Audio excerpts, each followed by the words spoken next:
Welcome back to another episode of Afternoon Party. I've got my good friend Orry Lee Kennedy, otherwise known as the Cornbread Cowboi, today on the podcast. Hi, Orry. Hello. What does your hat say? It says on a quiet night, you can hear a bull fart. I mean, I kind of prefer you to back up so we can see the full hat. Is that your merch? This is part of my merch. Yes, actually, let's plug that shit, baby. Huh? Plug it.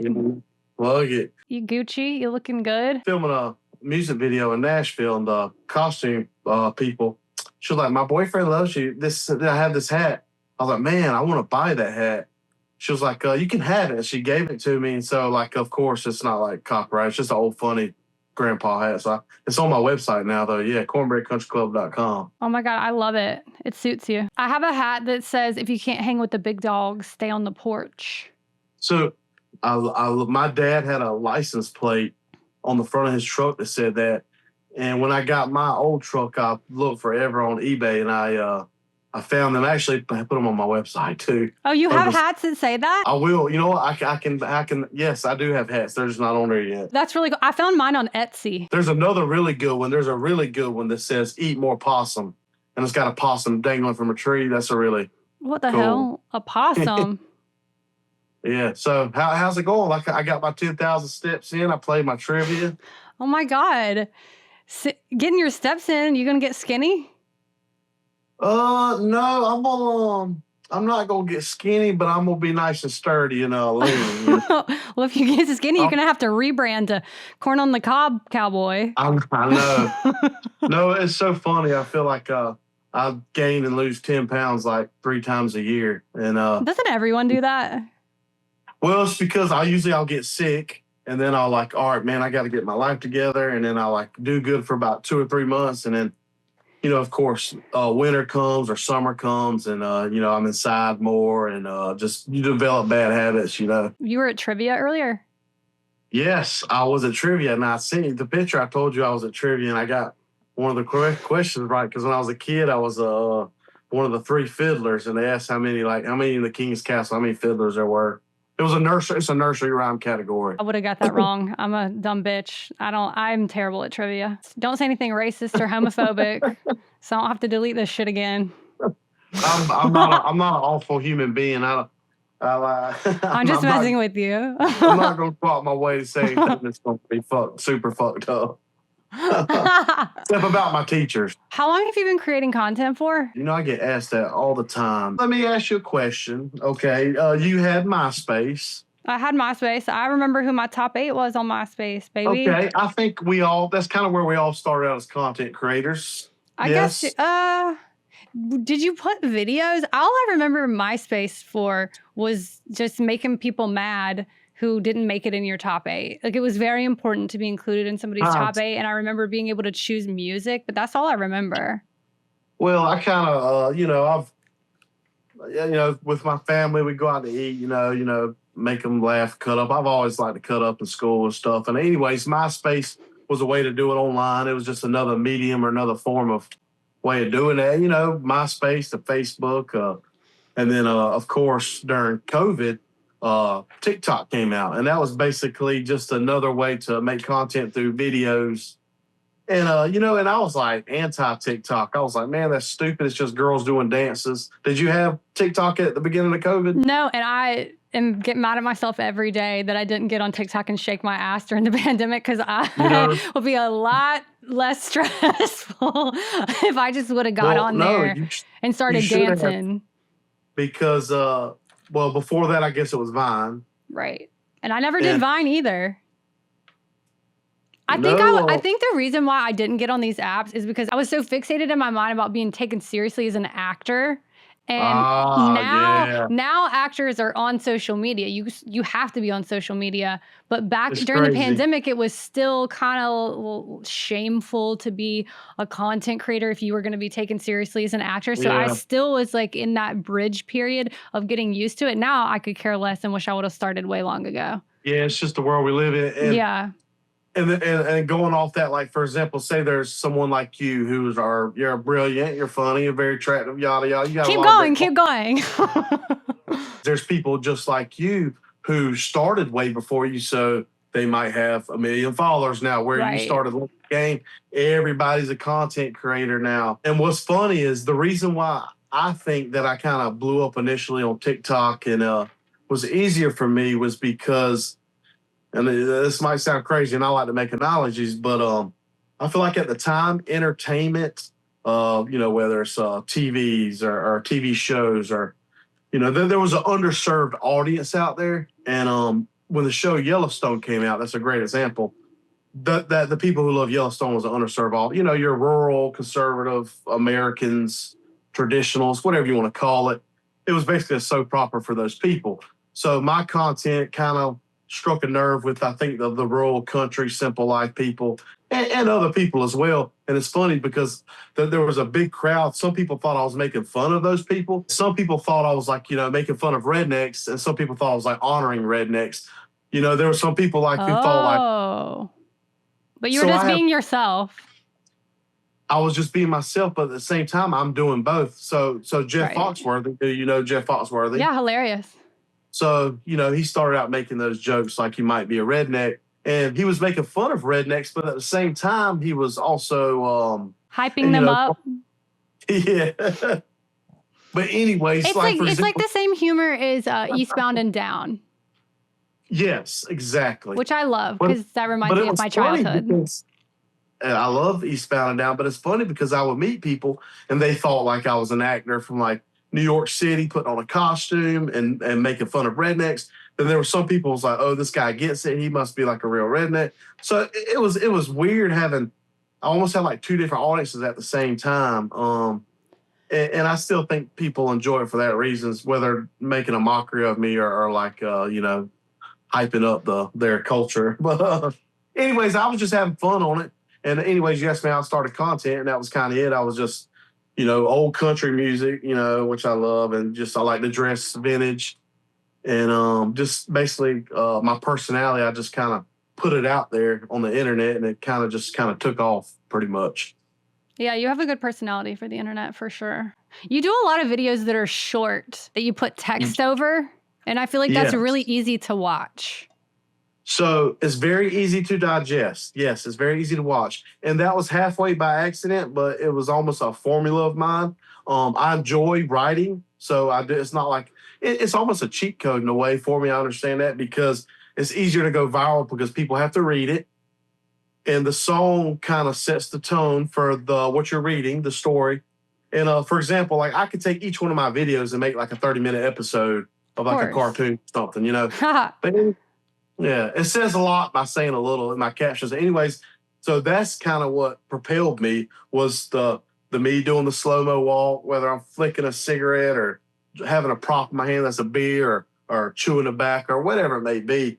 Everybody had a grandpa that way. It didn't matter if you grew up in South Carolina, Alabama, Wisconsin, or even in another country. We all could relate to that character. And I think a lot of people, how things were in America during COVID and stuff, where everybody hated each other. It kind of took people back to simpler times, and nostalgia really kicked in everywhere, from vintage clothes to just music to everything. Yeah. Anyways, I think it hit people in the heartstrings a little bit. Some of it was funny, some of it was heartwarming, just all kind of ways. I don't know. You have a great personality for the internet, obviously. You're very friendly.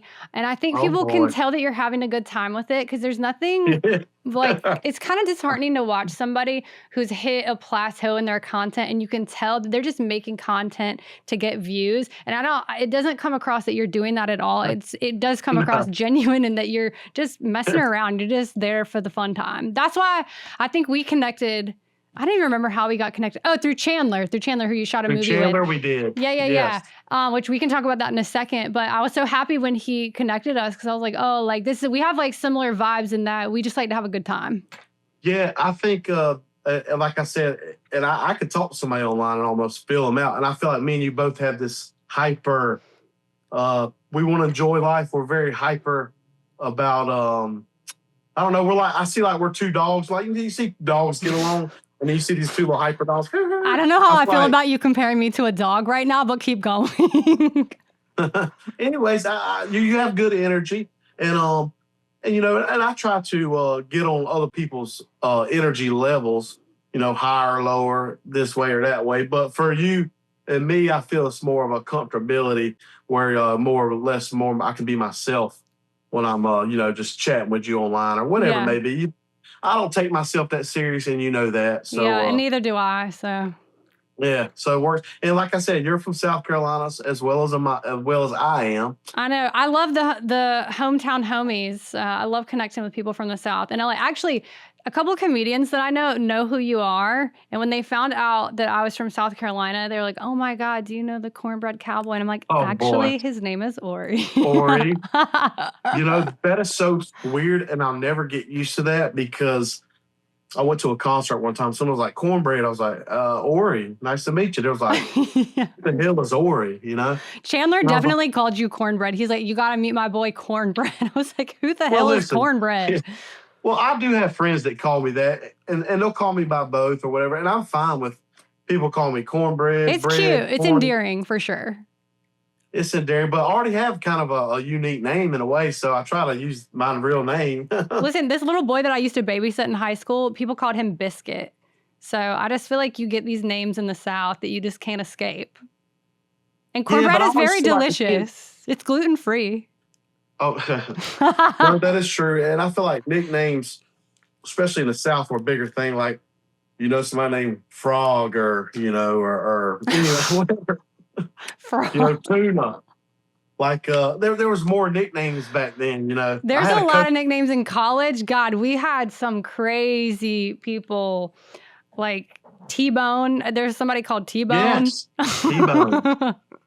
Oh my God. Speaking of college, I got the craziest text message today from one of my sorority sisters. This guy that we went to college with sent her a picture of the two of us together. He had used AI. I guess he got a picture from my Instagram and AI'd us together like we're dating or something. Like his arm is around mine in the photo. Way. I haven't talked to this man in probably 15 years. He has a full wife and children.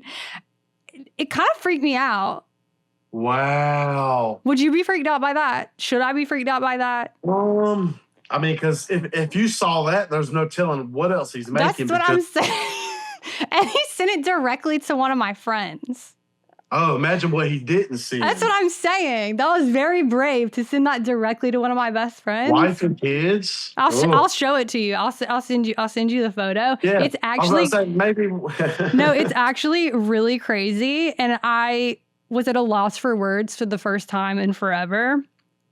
But it's so crazy.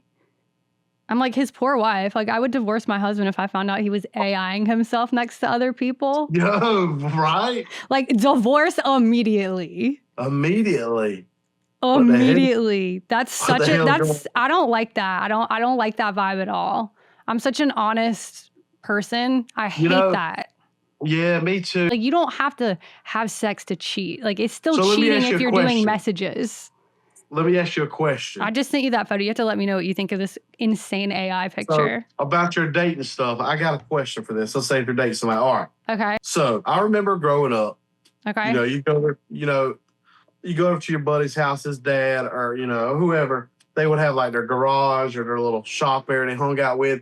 They would have posters of calendars of women and bikinis on motorcycles and hot rods. And so to me, let's say if I date a girl and they're like, or if I start to date a girl, she's like, Orry, why do you follow all these Instagram thoughts?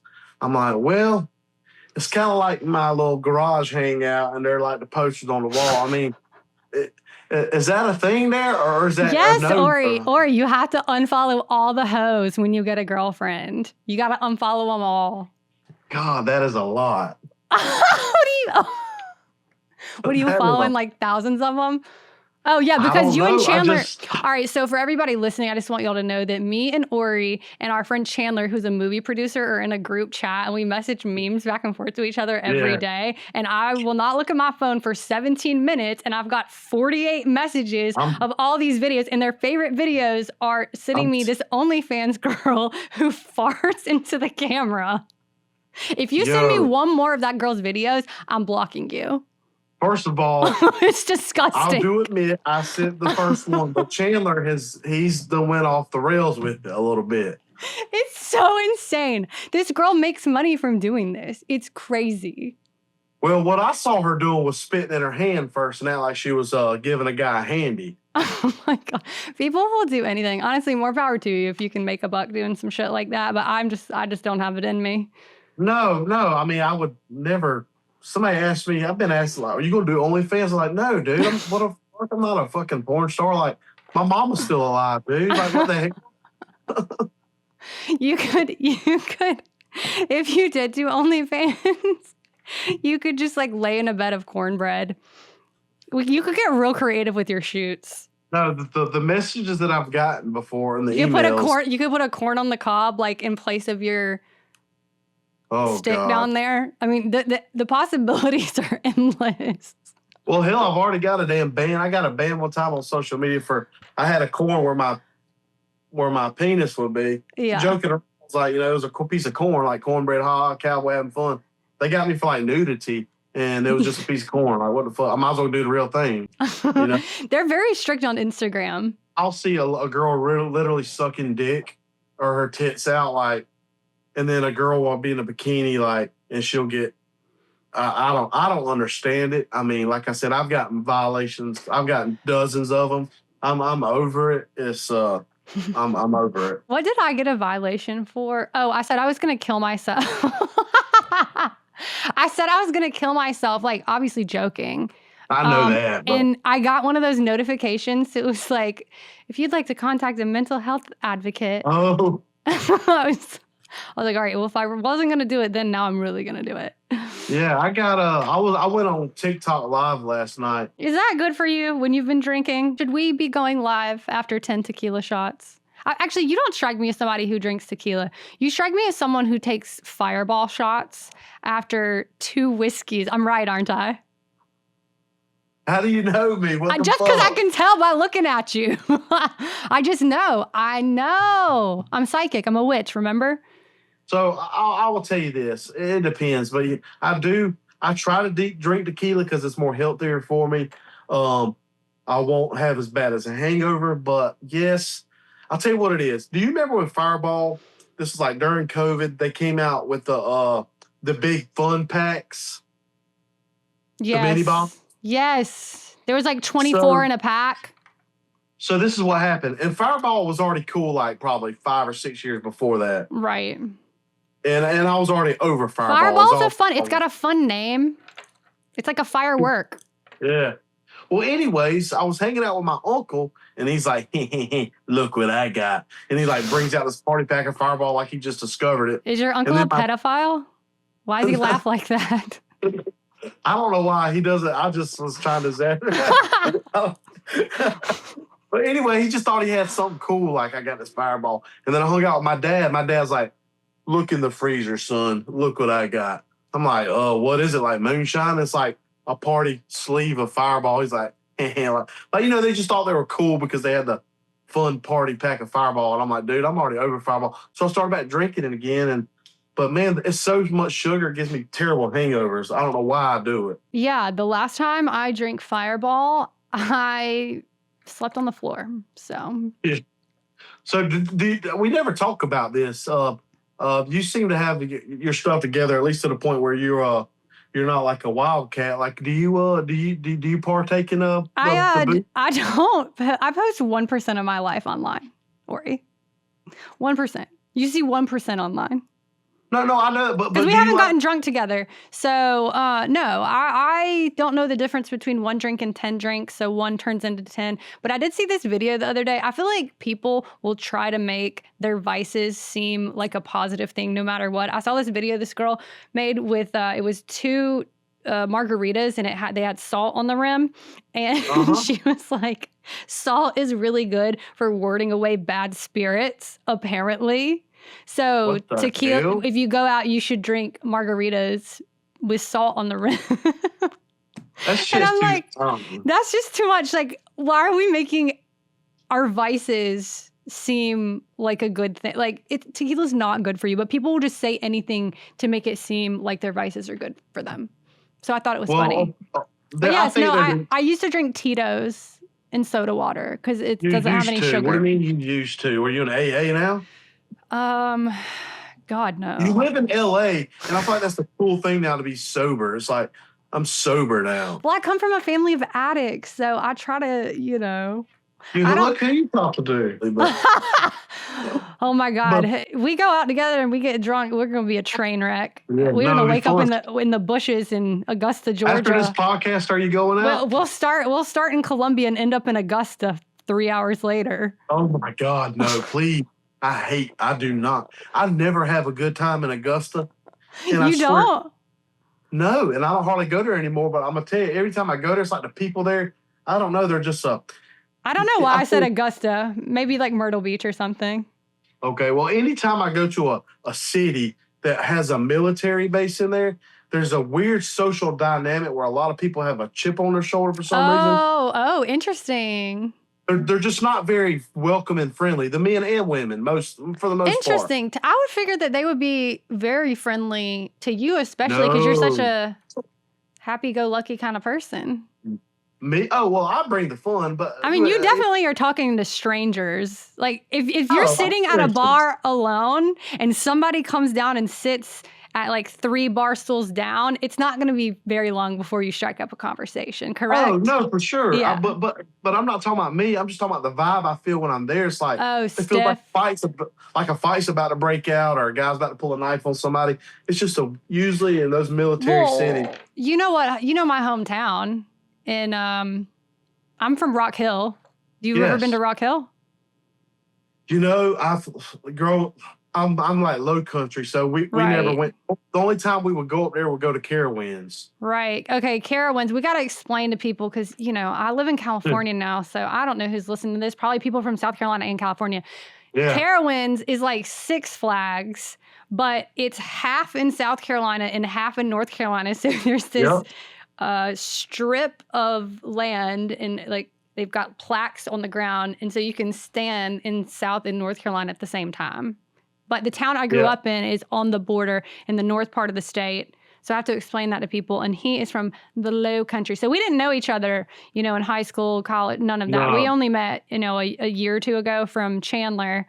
And last year, folks. Okay, so you're like a local celebrity at the Carolina Gamecock games, in the football games. Man. And I came to a game last year. I always go back to a game every year, and I came and I had tickets reserved for you, and you did not come because you were drunk. I can only assume.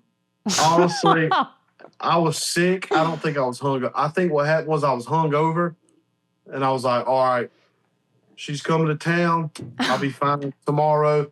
But then, like, my hungover turned into, like, me getting sick. Yeah. Like, I don't know what it was. I forgive you. Every day I think about that. I'm like, damn, we had a good time. Imagine if I would have never talked to you again. What the hell? Whatever. You still had a good time. You didn't even think about it. I did have a good time. No, I don't care about stuff like that. I get over stuff very quickly. Well, we got to go to a game this year. Yeah, we'll go. I think I'm going to come in October to the Tennessee game, but I may come to another one. You're about to turn 40, right? September 18th. Hell yeah. What are you, are you a Virgo? I am a Virgo. But what does that mean to you? Virgos are pretty analytical. I'm very analytical. Very observant. Very observant. You probably are very particular, like when you're dating somebody, if they do something that bothers you, you fixate on it. Like I could see you looking like at a girl's toes or something random like that and being like, I don't like her toes. I can't date her anymore. Is that true? Things like that has happened. I got to do a full body inspection. Like, you definitely have looked at somebody's kneecaps before and been like, I don't know about those kneecaps. You know what? That sucks because I've met some beautiful women and then they'll be like, have like webbed toes or something like that. I'm just like, really? It could have been anything else. I've never actually seen webbed toes, I don't think. Now that I'm thinking about it. Somebody made me a Wiki Feet page. So with yours on there? Yeah, with there's tons of pictures. I mean, they're just screenshots from my Instagram. Are you not making money on this? No, they're just screenshots from my Instagram. But I only have a 4.5 rating, which I do not appreciate. Well, the numbers out of 5. I'm like out of 5. Ooh, that's still good. Yeah, but who's rating my feet bad? I have pretty nice feet. They're not bad. Goodness. Wait, I just saw the Carolina Gamecock helmet in the background. Yeah, so I'm at my brother's house right now in Tampa, Florida, and that's a signed Gamecock. I heard they have a big lesbian community in Tampa. There's different parts of Tampa, and Ybor is going to be your more eccentric alternative type, and that's where they have some gay bars. Yeah. I just know that because there was some random reality show during the pandemic about lesbians in Tampa. There's different kind of lesbians. The ones in Tampa are a little bit aggressive. Okay. A little bit more like spring breaky. Interesting. Guido-ish. One of my mom's best friends is a lesbian, and she owns a hardwood flooring company. And I just feel like that is... Yeah, there's the epitome of a lesbian. And I grew up with her. Yeah. And so I've just always loved her. But I feel like that's the job of a power lesbian, is owning a hardwood flooring company. It is. Like she's a boss bitch.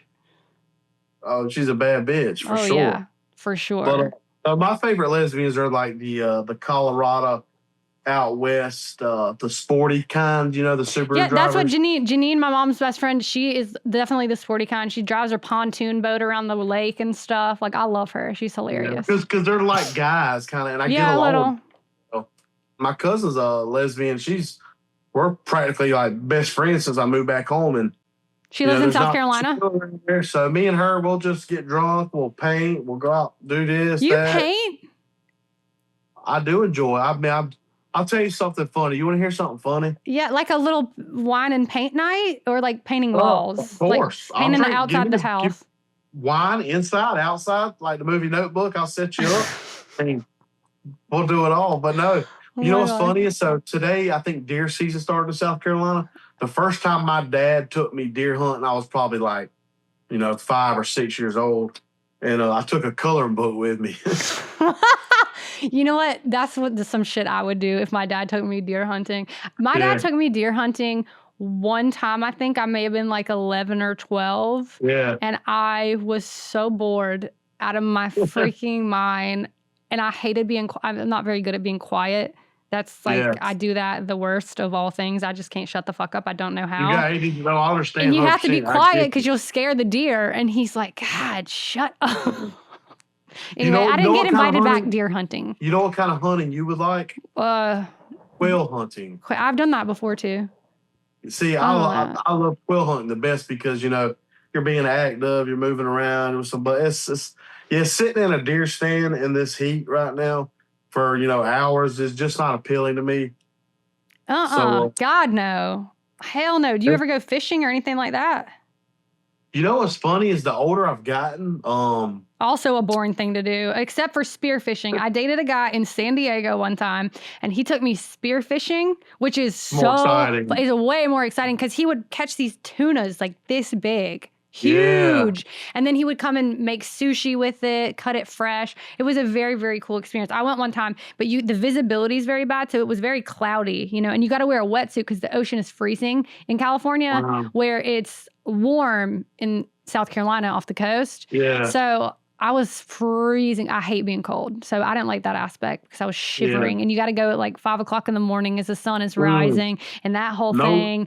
And that just kind of scared me. I'm like, it's a little too dark out here. Like the sun's not even up and I'm hopping in the ocean. And I mean, I didn't really know what I was doing. I couldn't see shit. He just kind of got behind me and it's like a bow and arrow kind of contraption thing. And you pull it back, and it shoots the arrow.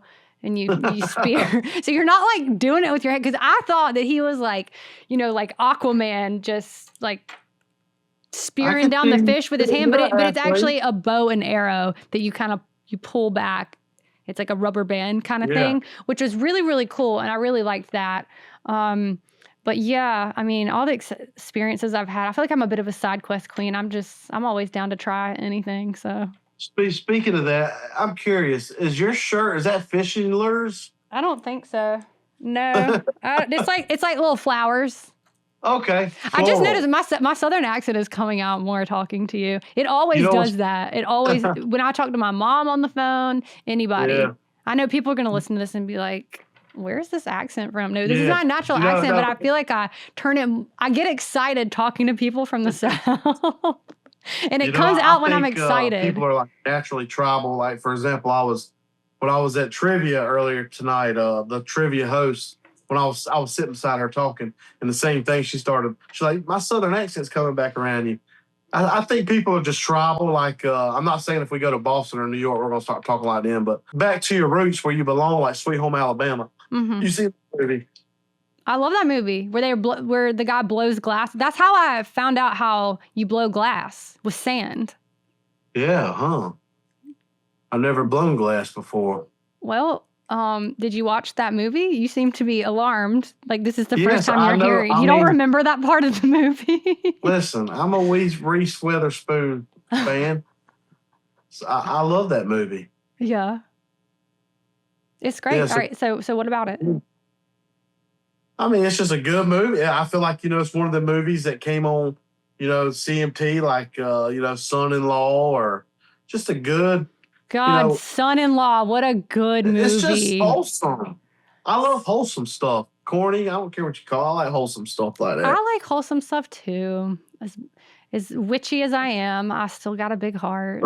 Did you see Blair Witch Project? Yeah, but I didn't like it because I didn't like the whole aspect of people using a camera phone or their shitty camcorder to make a movie. I didn't appreciate that back then. So I watched it and I was like, oh, it looks like two high schoolers made this after school. And so I hated it because of that. What's funny is actually... But now that we've got TikTok and, people just post shit. I was asked to be in one of those movies. I was a cook at this guy reached out to me online. He's like, hey, I'm making a found footage horror movie. Do you want to be in it? I was like, and I usually would say no. I've turned down like comic book horror movies. I'm not into gore. I'm not into horror. So I'm like, eh. But I was like, sure, why the hell not? So we went to a Huddle House and I put on this apron and I'm like the cook in this like horror movie. It's just a small cameo. But anyways, yeah. Those movies are the found footage movies. They're very interesting. I like scary movies.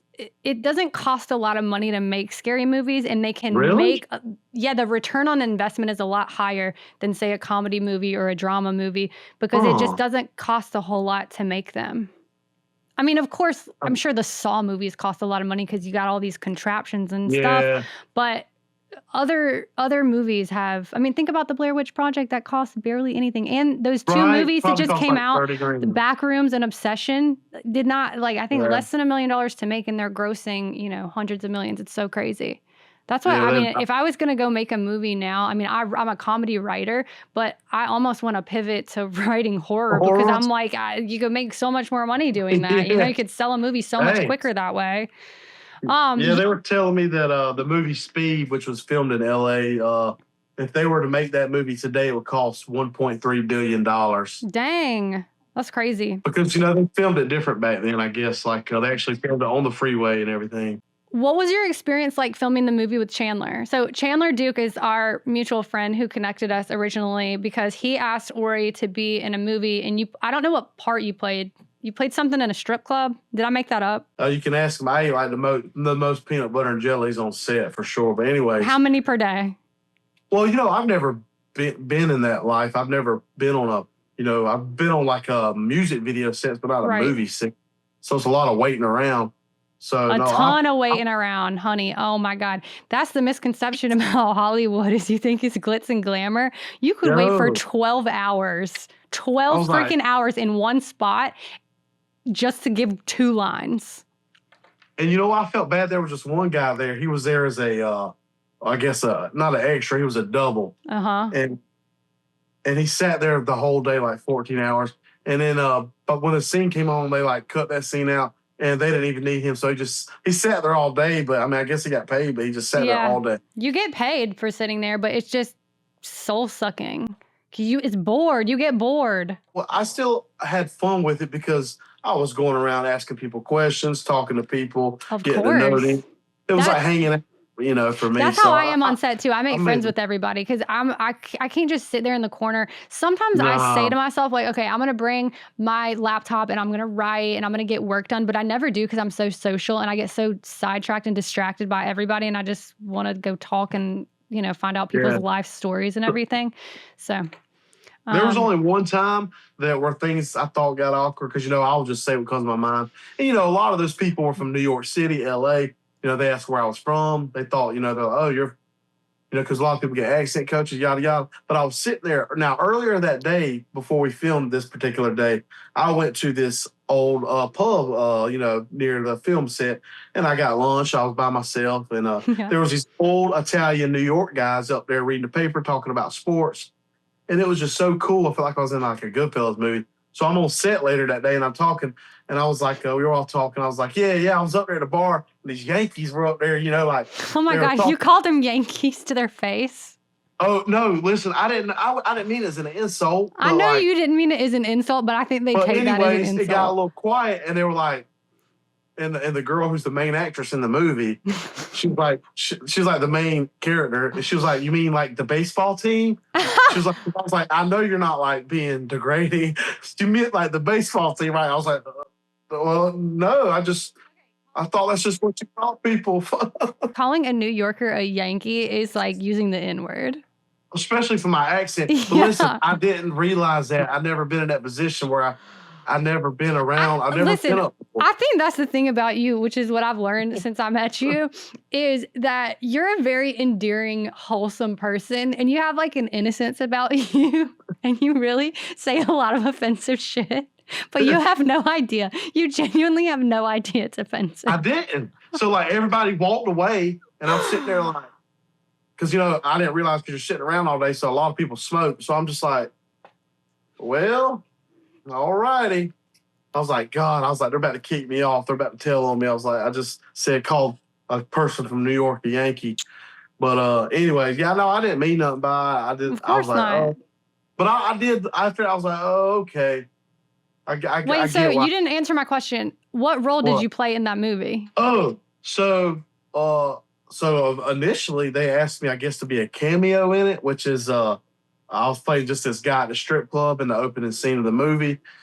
And then I'm not sure what happened, but I think behind the scenes, maybe some guy like dropped out the movie. I want to say maybe it was Luke Wilson or something. And from what I got from it, and I could be wrong, I think they kind of took his character and split it up amongst a couple people. But anyways, I was one of Chandler's buddies in the movie. And so basically after my audition, they kicked me back like a week or two later. I was like, oh, I didn't get the part. I've never done this before. I was like, I ain't no fucking actor. I was just being myself on camera. I was like, I didn't go to like Juilliard art school. I'm not from LA or New York. I'm fucking small town South Carolina. I'm not no actor. Anyways, but you're entertaining, and that's all that matters. Well, it was like... you have a personality, and a lot of people lack that. So I think you're doing it right. And I'll tell you what's funny about that. So when they reached out to me the first time, I had read somewhere that, did you see the TV show Friday Night Lights? Yes. We were talking about the whipped cream bikini, honey. Yes. All right. Well, the TV show, do you know Kyle Chandler? Yeah. The main actor? Yeah. So I read somewhere that when he auditioned for the parts of Friday Night Lights for the head coach, that he didn't think he was going to get it because he was hungover. He went to the thing hungover. And he didn't get it, but he said eventually he got it because like he was maybe more vulnerable and he was hungover. I don't know what it was. And I was hungover when they reached out to me. I was on the way back from the beach. I was like, fuck. I was like, you know what? He did it hungover. I'm going to do it hungover. Yeah. So like I did it hungover and I got the part. And then they reached back out to me again. And they was like, hey, man, we got a larger role for you. You actually have a character name this time with more lines. I was like, holy shit. So I went out that night. I like partied. I was like, fuck yeah. And the next day I'm hungover. I go to the store, get me a Gatorade, and I was like, all right, it's time. I'm hungover. Here we go. And I did it all hungover. And of course, you did all your lines hungover.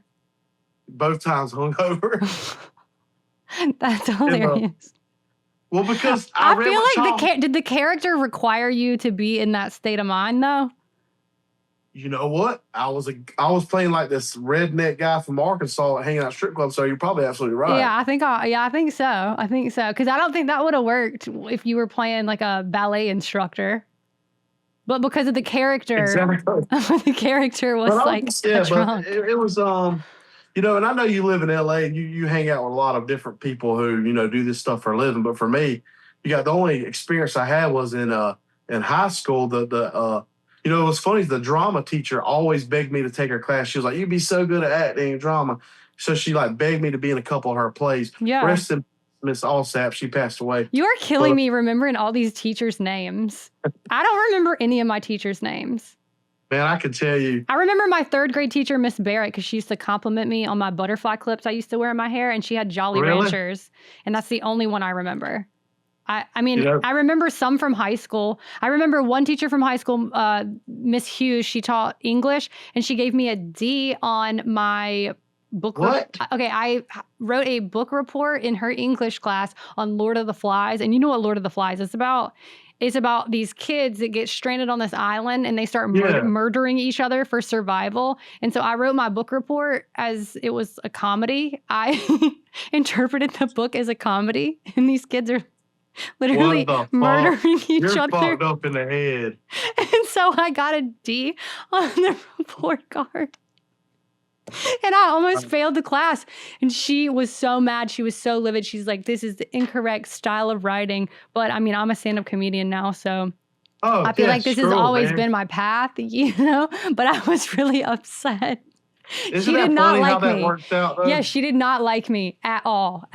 So those are the 2 teachers I remember. So I remember a really bad experience with one, and then I remember a really good experience with the other. Wow. Yeah, I think my teachers, most of them, because I didn't really care. I didn't go to school to learn. I think I never even took any work home. I never did homework, really. I don't ever recall. It was. I didn't really either. Yeah. I mean, I did. I just wanted to create. I just wanted to paint and sing and dance and act. Me and my brothers all played sports. So from the time I was like in 4th grade, I was the water boy for the football team. And then I played. So yeah, all year round, it was school, sports.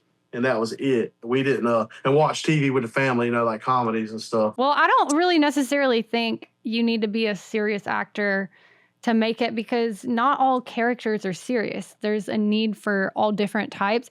And you just need confidence and detachment, honestly. I think you got that role because you were detached from it. You didn't care either way. You were like, this is just a fun time, which I think in your life, once you start treating every experience like a fun time, it just starts working out. Stuff starts aligning. I mean, I think I might could play some different sort of roles, but definitely. But I mean, you know, maybe more serious. But I think there's always going to be a role for that. Like, and if you look throughout history, I mean, I think Billy Bob Thornton's probably the most popular one you can think of now. But there's always these Southern guys that plays these little side characters throughout movies that were filmed in the South for like time period pieces or what have you. Anyways, there's always these roles. So, I mean, I don't know about the movie world. I don't have like an agent or manager per se. But like I said, I just had somebody reach out to me for a movie role that I'm filming in Texas in October. So I hope more opportunities come. Definitely will. Yes, sir. How about you? What's going on with you? I mean, you're doing a lot of, I see you posting a lot of stuff with a lot of comedians that I'm familiar with, and that's pretty cool. Yeah, doing lots of shows, just locked in on stand-up content. Well, can I ask you a question? Yeah. I got a buddy. I had a buddy down here in Tampa, and he worked at the Improv, and they would hire a lot of famous comedians and have a lot of big shows. And he was the host, so he would do like a short 5-minute bit, introduce artists, and then is that kind of what you're doing? No, I mean, sometimes I'll host, and I'll open up for somebody who's, you know, more famous or bigger, more established. But then sometimes it's just my show. Sometimes it's a bunch of people on the lineup. In LA, mostly there'll be like 6 or 7 comedians doing 10 to 15 minutes each. Just because when it's someone's solo show, they're doing an hour. But if it's in LA where, you know, tons of comedians live and there's multiple clubs, LA, New York, and Austin, Texas, which is really big for comedy right now. If you see a bunch of people on the lineup, everybody's just doing 15 minutes, 10 or 15 minutes. No, I've never done stand-up. I've been asked to do it. I don't know why. You should do it. Yeah, I think if I lived in a bigger city just for something to do, to try it out, you know, maybe get good at it. We got to create some content when I come to South Carolina. Who am I going to be? Linda's stepsister? No, we gonna do it. I have a couple ideas to show you. Am I going to piss Linda off? Definitely, but I think what we'll do is gonna be way better than that. What's gonna be your name? What did you say? Who are you? I forget. What did we say? Brenda? Tammy? You're more hotter than a Brenda. Pamela? Though. Pamela? Yeah, but you're more of a Pam. A Pam? I like Pam. My best friend's mom is named Pam. Or how about Dawn? I like Dawn. Dawn is good. Dawn is good. Because Dawn is kind of like the hot aunt who still smokes and drinks. And like, she might take your kids to school, and we trust her with that a little bit, but she's out playing bingo, and she'll take your kids to school and pack them a lunch, but she might be drunk by 12 o'clock. But she goes like that. She goes to the casino every weekend. She comes around, makes the best deviled eggs you ever had. Yeah. So, do you do a lot of live appearances? Yeah, like what it is like it could be a festival, it could be a bar, it could be a one-day event. Basically I'll be like the MC for it. And I think it's just a way for me to help promote the event and be there, make an appearance, get on stage, say a few things, hype up the crowd, stuff like that. I don't really do a comedy bit. Every now and then I might say a little something, What does your day-to-day look like in South Carolina? I mean, evidently I'm fortunate enough to where I can make enough money from social media and merch sales and different stuff and different appearances where it pays my bills. But day to day, just kind of I don't know, just whatever I feel like doing, I guess. Do you have somebody that films your videos for you? I've always did everything myself. I don't trust a lot of people, especially I don't live in LA where there's a lot of creatives that I can just hey buddy, let's get together and make this. I feel like I could do way more if I had a team or people, or say I hung out there and I knew you and then we can make different big. I don't have that. I live in the middle of nowhere back home. Like my neighbors like this. I off my porch. I'm just thinking about every time I go to South Carolina and I try to make my mom film videos for me. And she they're bad. She'll cut half my face off and I'm like, oh, that was such a good take. I know. And then she didn't get it. Hey, listen, I'm very good at taking pictures and videos. Like I said, I'm so good at doing it for other people.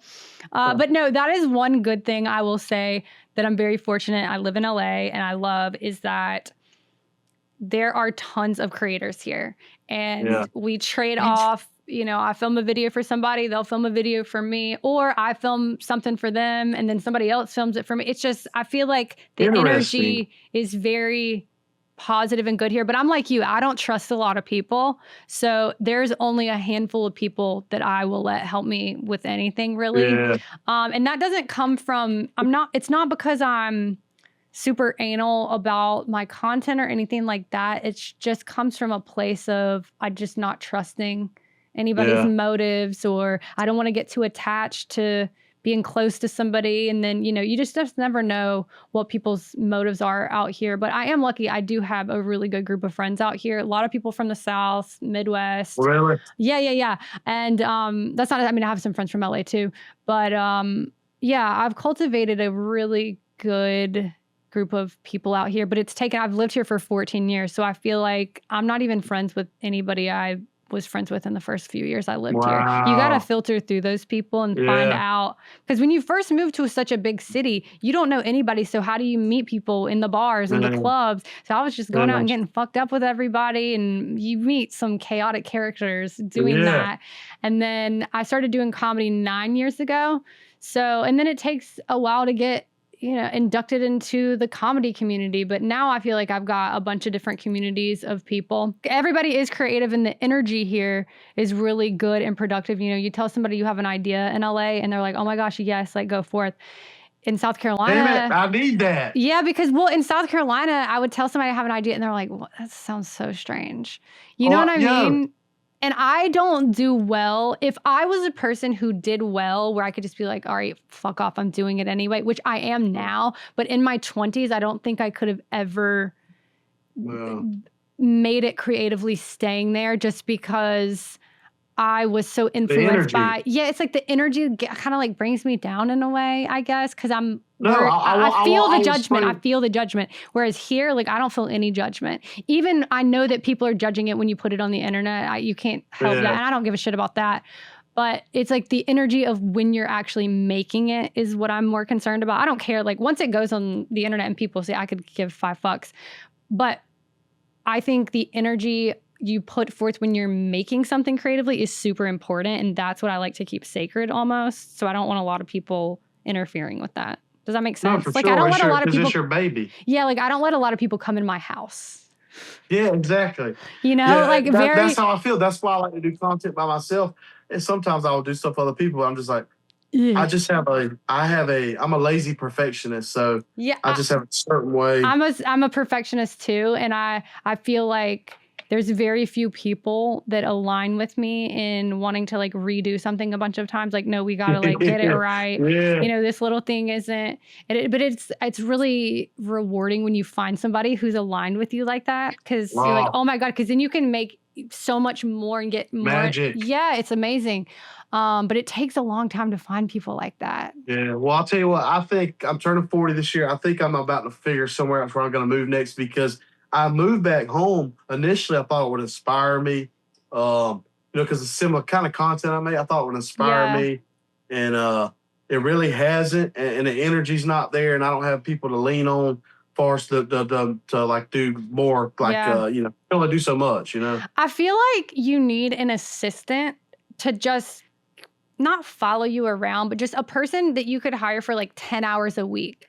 Like a very small, not like a full-time assistant to like run errands for you, because you can do all that basic stuff, but somebody to just hold the camera for you and to like hype you up while you're filming. And I think that would make all the difference. I know a couple people that have that, or like, the person that they live with helps them make the videos.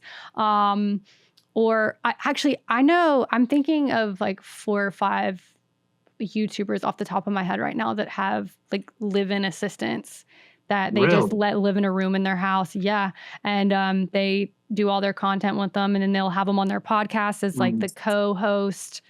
Yeah. Or they're the person producing the podcast behind the camera. Tons of people do that. And I think it does matter. But with you being in South Carolina, like, do somebody for 10 hours, some college kid would love to do that. I guarantee you. Somebody will probably watch this and offer to come and help you film stuff. Didn't you have a stripper living with you at one point? Or your neighbor? I did not have a stripper. Or your neighbor or something? I mean, I've hung out with some strippers before. For an extended period of time? Well, I just feel like I live in a very unconventional life, and I get along with everybody, but sometimes I just find myself in the streets, if you know what I'm saying. A man of the streets. He belong in the streets. Well, I'm turning 40 soon, so maybe I'll settle down one of these days. Listen, strippers are fun. I have never met a stripper who isn't nice and fun. Yeah, but you don't want to date a stripper. Jesus. I mean, I don't know. I don't know what you like. I don't know what you want to date. No, I like wholesome. Wholesome. What do you have? You have the Madonna whore complex? Hold on, what is that?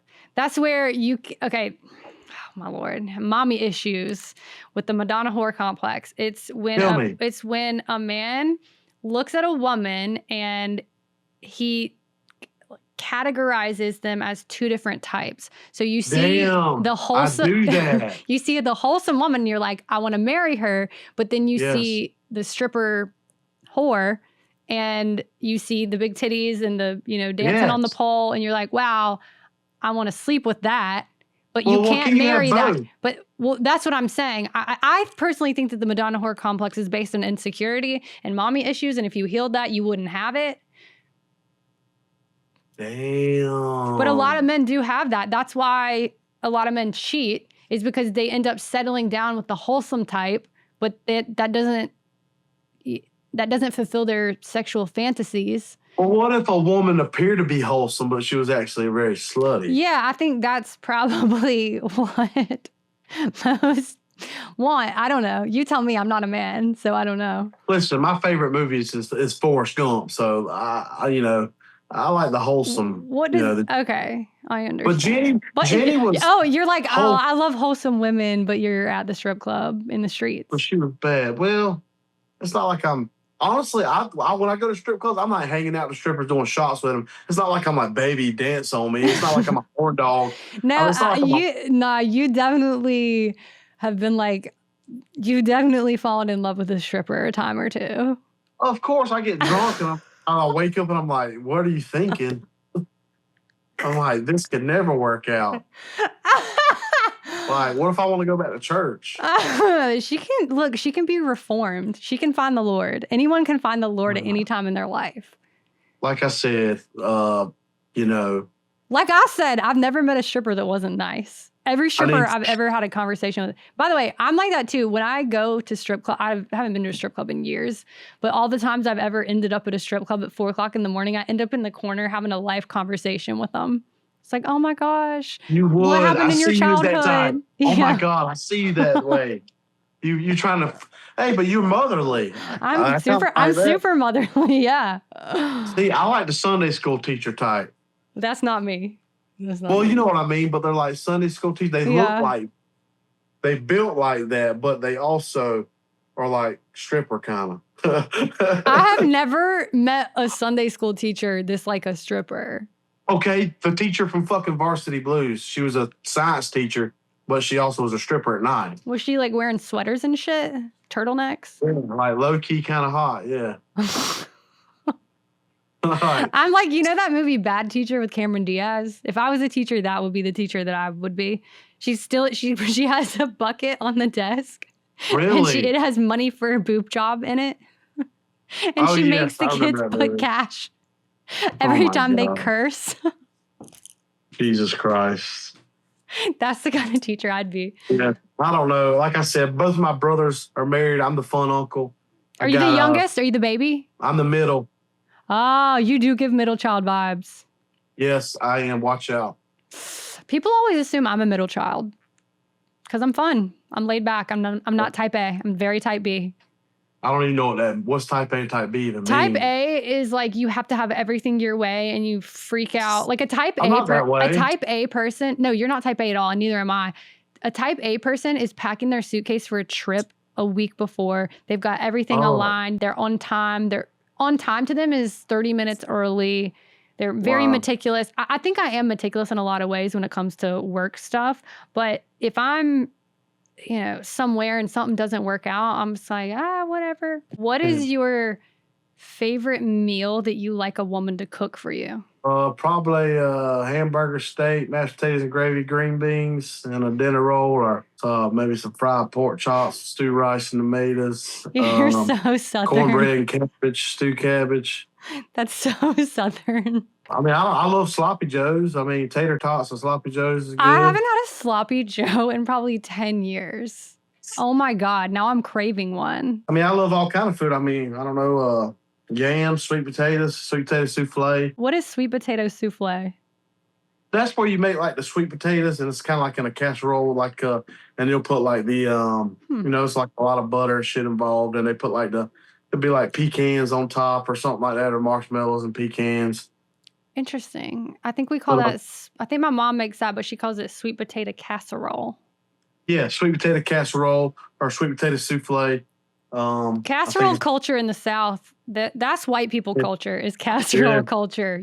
That's what we got is casseroles. But I'm kind of traumatized because casseroles is a Southerner's way of fixing things. Somebody dies in the family, somebody's bringing a casserole over. Somebody graduated from high school, you get a casserole. Somebody had a baby, you get a casserole. It's like it's like sad things and happy things. You get casseroles, so you just don't even know. Food is my love language, I believe. I think I knew that. That's why I wanted to ask you that question. Yeah, I think so. I think I'm a gift giver. What kind of gifts are you giving? I mean, whether it's a friend or I'm in a relationship or somebody that I know, I like to pick out particular things that maybe I know about them that they might like, or something I think they might like. Not necessarily buying them something nice or fancy or traditional, but maybe something that's like special and unique to our relationship or something like that. But I love finding things that, this person will like that or something like that. That's very thoughtful. That's a very Virgo quality. Thoughtful gift. So, for example, for you, So I collect a lot of vintage T-shirts, and a lot of times I'll see something, and it might be a small or medium, or Yeah. I can fit in it, but I'll buy it and I'll hold on to it because I'll give it to somebody that I know. It could be one of my buddies in a band that I go see. Yeah. Well, when I get invited to stuff, sometimes, like for example, I remember I got invited. What was that? I don't know, but I brought I just started doing it. I brought like a T-shirt. Hey, thanks for inviting me to your show. Yeah. Here's a shirt I thought you'd like, and they love it. That's really sweet. I like that. I'm the same way. I like to give thoughtful gifts to people for sure. Yeah. I'm always thinking of little random things I can give people because I think that goes a lot further than some big, fancy, expensive gift. But if it's something thoughtful that speaks to their soul and that it's something that they genuinely are going to like, or if it's going to make their life easier or just bring them a little joy. If I start giving you gifts, I really like you. Yeah. It's not like I'm giving you a gift. Like, it's not like rap. Like, no, not like you don't make a big ordeal about it. Just like, hey, I was thinking of you and like pick this up. Yeah, it can be sentimental. I'm very sentimental. I like sentimental items. I just I and feel handwritten good. cards. I'm a slut for a handwritten card. Are you? Oh yes. I love a handwritten note. I got to get better at some of these things. Oh my God. Yes. I used to save all of the notes that all my ex-boyfriends wrote me. Really? Yes. But this spiritual lady told me that it's very bad to have that energy in your house. So I torched them all on fire last year. So my handwriting is terrible. You wouldn't be able to read it hardly. Oh no. I have bad handwriting. That's okay. That's okay. You'll find a lady who doesn't care about handwriting. I mean, and these days you just don't have to write a lot of stuff down. You can just email it or text it. But there's something about a handwritten note that I just really love. Like some of my friends, personal. Personal, thoughtful, and words I'm very big on words of affirmation, so I love to be praised and told how great I am. Now, does he have to spray cologne on it or something so you can smell that? No, but I just need to be told. I like being told a bunch of times. Now, I like to communicate. Are you big perfume and stuff? Yes, I wear perfume every day. Oh, really? Well, I remember time I dated this girl. It was a long time ago. She gave me like something for Valentine's Day. She sprayed her perfume on it, and I always kind of like that. That's sweet. That's very sexual. I'm a smell guy, I'm a smell guy. I have a spray that I spray on my bed and my sheets and my pillows. I wonder if anyone's ever noticed that I do that. Oh yeah, they definitely do. But I just do it for myself. I just do it for myself because I like the way that it smells. It kind of smells like the ocean. Huh? Do you ever look at somebody sometimes and they smell good or don't? Like, for example, the other day I saw this girl. I was like, she was attractive, like objectively, from society standards, but I was just like, she looks like she smells like McDonald's French fries. A guy actually got in my car recently, and he did smell like McDonald's French fries. Actually, he smelled like Wendy's French fries. There's a difference. Oh. And like old ketchup in the bag. Yeah, that's more potato-y ketchup. I did not like that at all. He wasn't like a romantic interest. It was just a friend. Still, I nearly recoiled at the smell of it. So I'm all good on the French fry smell. But I'm super sensitive to smells. But you can look at a person and tell that they don't shower for sure. Like I don't like that sweat smell. And that smell of and like old t-shirts. If your clothes smell like you didn't wash them yesterday, I don't like that. I don't like that at all. No, but I will say though, I do like the stink of a woman. So like what that's like BO after she's been working out at the gym. Yeah. But that's a natural pheromone thing. Yeah. Well, you would not like that on a woman you're not attracted to. You'd throw up. Well, because everybody has their own smell, their own stink in a way. I think that's how you know the relationship is over, is when you wake up one day and you think that they smell weird. I can't say any of my relationships. I will say one time, though, her saliva, they had a weird taste, or her skin did. I don't know what it was. Her skin? Why were you eating her skin? When you kissing on somebody. Her skin just had I don't know, it was just very salty. I think she was maybe from Italian. She's probably dehydrated. Well, no, I think people who come from different ethnic backgrounds and racial backgrounds, like say if your grandma was Italian and your grandma's Irish, I feel people smell different and have different tastes, like different salts in their skin. Yeah. And listen, I mean, I've been single most of my life. I've tasted a lot of skin. I'm just telling you, I know what kind of flavor I like. What kind of flavor do you like? What do you prefer the skin to taste like? I like when you say that, all I'm imagining is you just like gnawing on someone's kneecaps, like chewing on her thigh. Somebody told me one time that, and I was younger, but somebody told me when I worked construction, they said, Mexicans, they like to bite when they're like, having sex or making out with her. Feisty. They like to bite. Yeah. So what's funny, and then I think the only girl I dated that was Spanish. Anyways, I tried to show her Forrest Gump. She had no care in the world. I was trying to introduce her to my culture, but anyway, she was like biting me and shit on my neck, like aggressively, like to the point where, I mean, I wasn't sure if I really liked it or not, but it was aggressive. She had that chihuahua in her. She had that chihuahua in her, and yeah, but no, I mean, people just smell and taste different. As a Southern woman, I relate to Latino women. I feel like because you're sassy or what? Yeah, I feel like out of all the cultures, Southern women and Latino women are the feistiest. Well, there's a certain women, they know how to take care of the man. They be cooking it up. Yeah, Southern women cook it up. Yeah, they do traditionally, but I feel like Southern culture not a Taylor Swift loving Southerner. That's the kind that they'll get you bare chicken that's unseasoned, vegetables from a can. That's not the kind of cooking I'm doing. Well, I've made the mistake of every girl I seem to date has some issue, whether it's like gluten or they can't eat this or they can't eat that. I'm like, I'm allergic to a lot of shit. Yo, that shit. But I don't. But I wouldn't. But I would never make that a problem for somebody else. Ever. My mom. I'm allergic to strawberries, and my mom. What the hell? Yeah, my mom got me a strawberry cake on my birthday a couple years ago, and I was like, what is wrong with you? I can't have this. And she's like, well, there's one of you and there's 10 of us and nobody wants to eat all that gluten-free bullshit that you eat. It's just you. And I'm like, it's my birthday. She goes, well, you got your EpiPen on you, don't you? I go, I'm pretty sure that's not how an EpiPen is supposed to work. That's so messed up. Try to kill me. My own mother tried to kill my ass. Because my favorite cake is yellow cake with strawberry icing. Send me into anaphylactic shock. I might die. I'm sorry. What else are you allergic to? Peanuts, peanut butter. Really? Oh my God. I love peanut butter and jelly. By the way, these allergies didn't develop until later in life, in my 20s.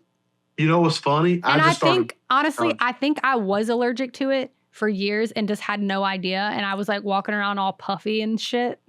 Man, I need to go get tested for that stuff. You should. I had this like holistic lady test me for the stuff. And she gave me a list of, it was like all kind of stuff. Food dye was a really big one. Food dye? Yeah, so I used to drink this drink called Tang. You remember Tang from the 90s? Yeah. Okay, I was obsessed with Tang. I'm obsessed with orange soda, grape soda. But Tang has this specific food dye in it that I'm allergic to. And I was drinking that shit like every fucking day. Wow. And I had red splotches all over my face. I couldn't figure out why. But yeah, it's just basically you're just drinking chemicals. But they have the squirt bottles, like Crystal Light. Crystal Light? Yeah. They have a Tang squirt bottle, so you don't have to do the powder, so you get them at Walmart.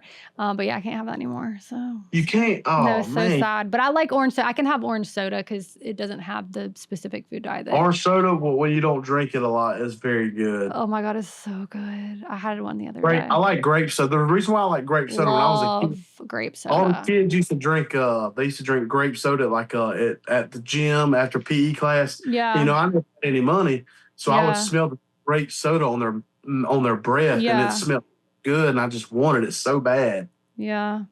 You So know I what I love always break. think is funny about you and Chandler is y'all always give me shit that I don't know about certain things in South Carolina because y'all think that I grew up a certain way. I just went with it. I think it's funny. They think I'm privileged, so I don't. Chandler's the funniest with that. They always reference stuff and they're like, oh, Wrenn wouldn't get this because she was hanging out at the country club. Yeah. Which is true. Like bologna. Which is true, but I feel like I had the best of both worlds growing up in the South because part of my family was hanging out at the country club, and then the other part is walking in barefoot into the 7-Eleven, smoking cigarettes, drinking Mountain Dews.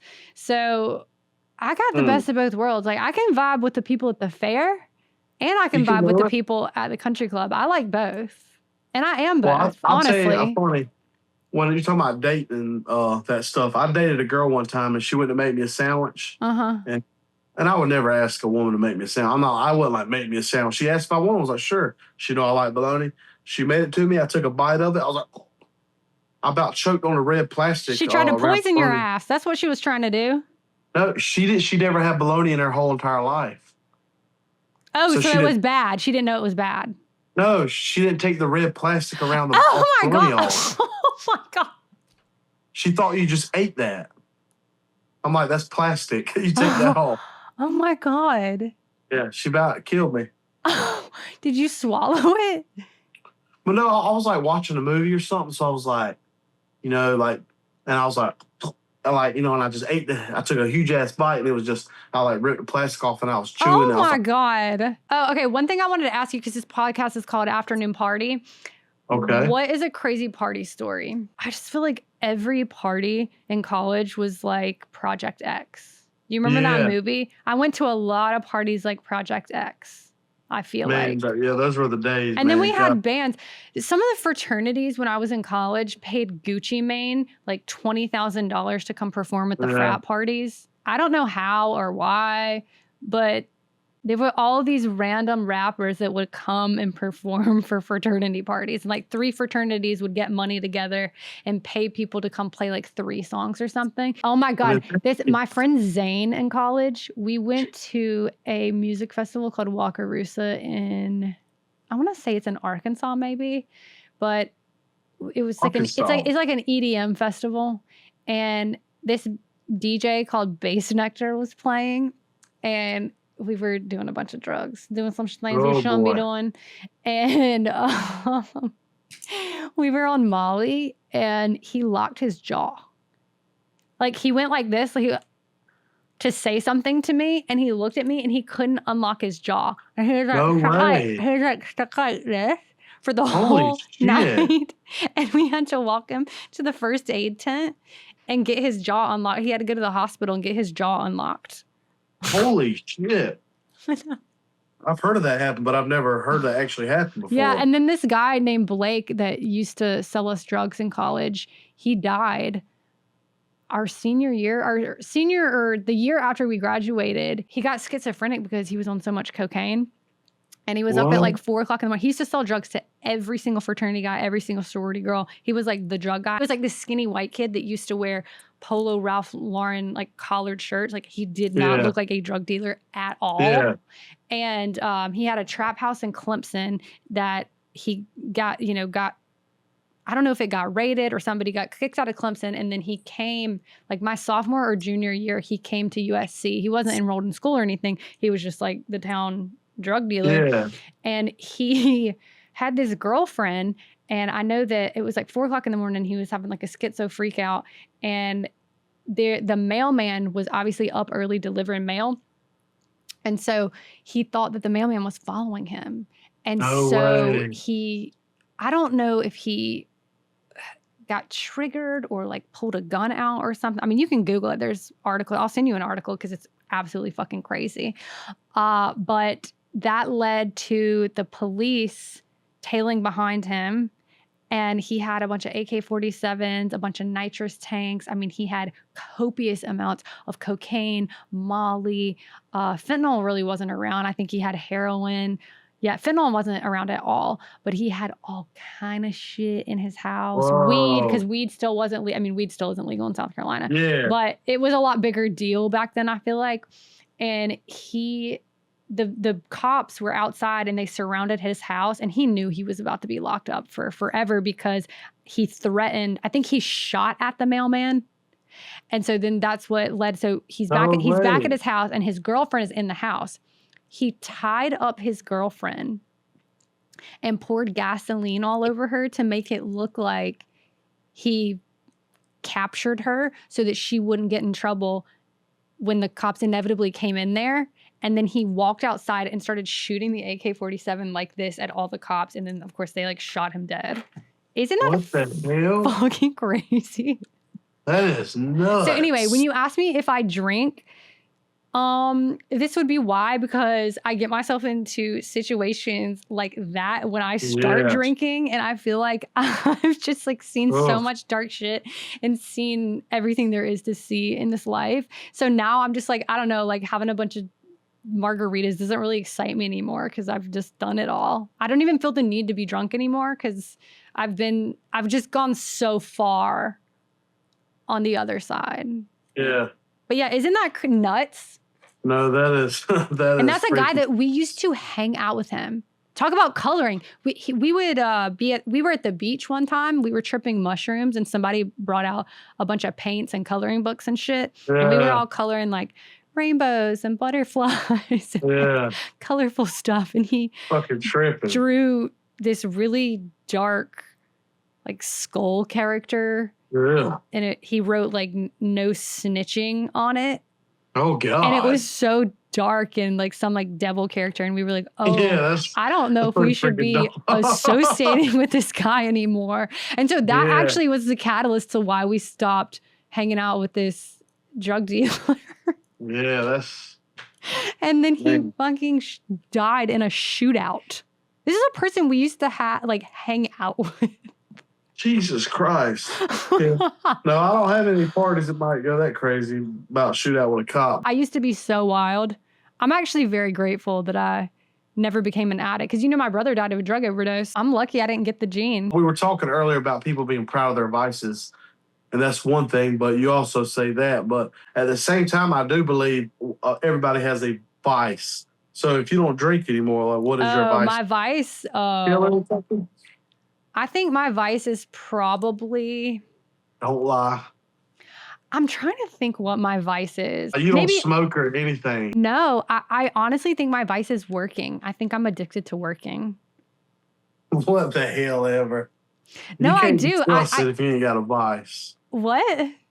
You can't be trusted. Well, no, I genuinely think it's just work. Like, I think I say yes to way too much and overexhaust myself. When's the last time you had a drink? 4 months ago. Holy shit. So you don't drink, you don't smoke, you don't do no drugs. That's a lie. I had a drink at the end of May. How many months ago was that? 3? 2? Still though, what I'm saying is you don't use alcohol as a vice. No. God, no. No. I've had such a tumultuous Yeah. Hey, no, that's good for you. Hey, that it actually has nothing to do with that and that I've tried everything and done it all.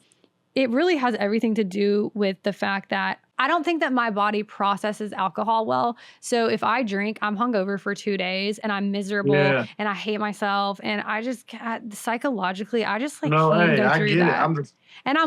I'm not productive. And I'm in such a phase of life right now where I wake up and I am creating all day long. I don't let off. I feel like I have my foot on the gas and I can't let up right now. Yeah. See, like you don't, do you have any art, for example, because I've been around people who are creative before, and the only thing that bothered me about them was like, they didn't exist in the moment ever. It was just constant, like, I'm like, are you fucking be a real fucking person for a minute?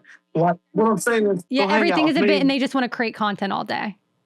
Yes, and also because they hang out with me, they think that's what I do because I'm a content creator, and I'm like, bro, I like just eat my lunch, or I'm like just hanging out, drinking a beer. Like everything isn't.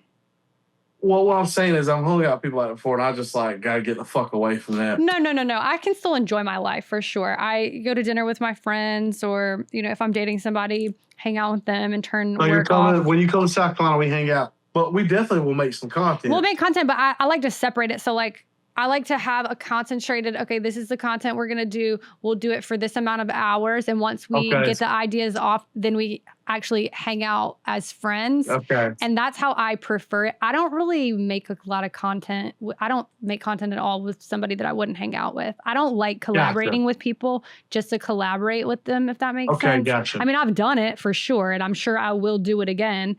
But I don't like to do that regularly because it sucks the soul out of me.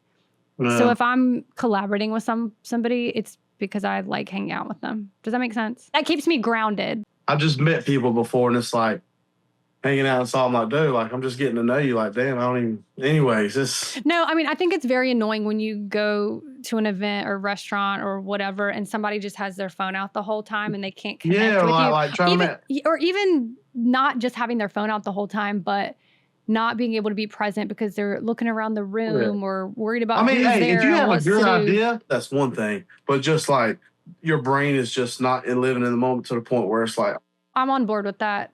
I like having real friendships and connecting for real. Yeah. Because I think that's important. I wouldn't feel stable within myself if I didn't connect with real people. Hell yeah. I think that's super important. And I feel so strongly about that because I just told you about how I was friends with a drug dealer in college. So I know what it's like to be connected to a bunch of people that aren't good for you, a bunch of fake people. You know, there's people in this town that use you. They don't give a fuck. I mean, I encounter people every day, especially in the comedy clubs. They don't give a fuck about me. They're just saying hello because they think I can help them or something. Yeah. You know, it's... Yeah, that's what may bother me sometimes about living in a city, or if I was to move back.